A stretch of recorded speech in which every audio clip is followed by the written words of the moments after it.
नमस्ते। कभी सोचा है कि आखिर हमारे ख्याल, हमारी सोच, हमारी पूरी जिंदगी को कैसे बना या बिगाड़ सकती है? आज हम जेम्स एलन के इसी कमाल के आइडिया को समझने वाले हैं। सुनने में तो ये बहुत सिंपल लगता है, लेकिन यकीन मानिए ये बहुत गहरा है। क्या कमाल की बात है ना? जैसा आदमी अपने दिल में सोचता है वो वैसा ही है। मतलब सीधी सी बात है, हमारा पूरा का पूरा वजूद, हम जो भी हैं वो हमारी सोच का ही नतीजा है। हम असल में वही हैं जो हम अंदर ही अंदर सोचते रहते हैं। तो इसका मतलब क्या हुआ? इसका मतलब ये हुआ कि हमारा जो कैरेक्टर है, हमारा जो स्वभाव है, वो असल में हमारे ख्यालों का ही आईना है। यहाँ कुछ भी किस्मत या चांस की बात नहीं है। ये कोई लक या चांस का खेल नहीं है। ये तो एक, कह सकते हैं, एक कुदरती कानून की तरह है।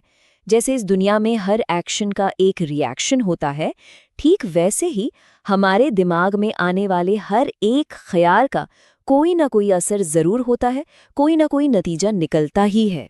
तो सवाल ये उठता है कि आखिर ये होता कैसे है? हमारे विचार कैसे हमारे कैरेक्टर को शेप देते हैं? चलिए इस पूरे प्रोसेस को थोड़ा और गहराई से समझते हैं। देखिए, हर एक्शन जो हम लेते हैं वो एक ख्याल के छुपे हुए बीज से ही निकलता है। ये बीज वाली बात बहुत पावरफुल है। सोचिए जरा, हमारा हर काम, चाहे छोटा हो या बड़ा, उसकी शुरुआत एक सोच से ही तो होती है। ठीक वैसे ही जैसे एक बड़ा सा पेड़ एक नन्हे से बीज से ही तो बनता है। और ये प्रोसेस कितना खूबसूरत है, देखिए। ख्याल वो बीज है जो हम अपने दिमाग में बोते हैं। हमारा एक्शन, हमारा काम, वो उस बीज से खिलने वाला फूल है। और फिर हमारी जिंदगी के जो हालात हैं, हमारी जो परिस्थितियां हैं, वो उस फूल से मिलने वाला फल है। अब वो फल मीठा होगा या कड़वा, ये तो बीज पर ही डिपेंड करता है ना?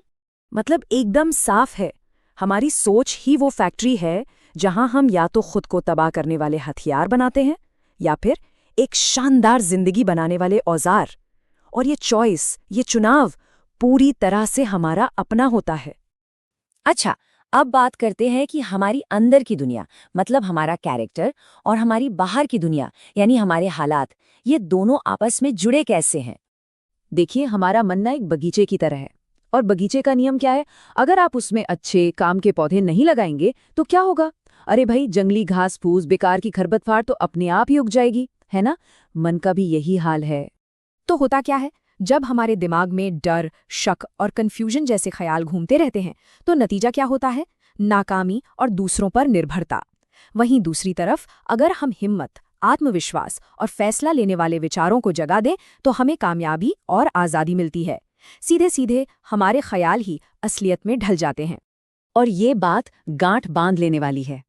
जिंदगी हमें वो नहीं देती जो हम चाहते हैं, बल्कि वो देती है जो हम हैं। हमारी जो अंदरूनी सोच है, हमारा जो असली कैरेक्टर है, हम उसी के हिसाब से चीज़ों को अपनी तरफ खींचते हैं। तो इसका मतलब ये हुआ कि हमारे हालात हमें बनाते नहीं हैं, वो तो बस हमें आईना दिखाते हैं। वो हमें बताते हैं कि हम अंदर से कैसे हैं।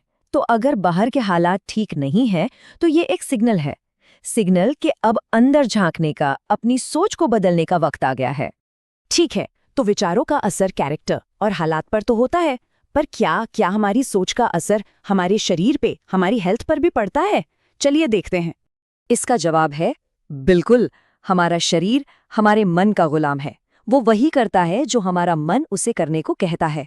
मतलब हमारे ख्याल चाहे अच्छे हों या बुरे, हमारा शरीर उन पर रिएक्ट जरूर करता है।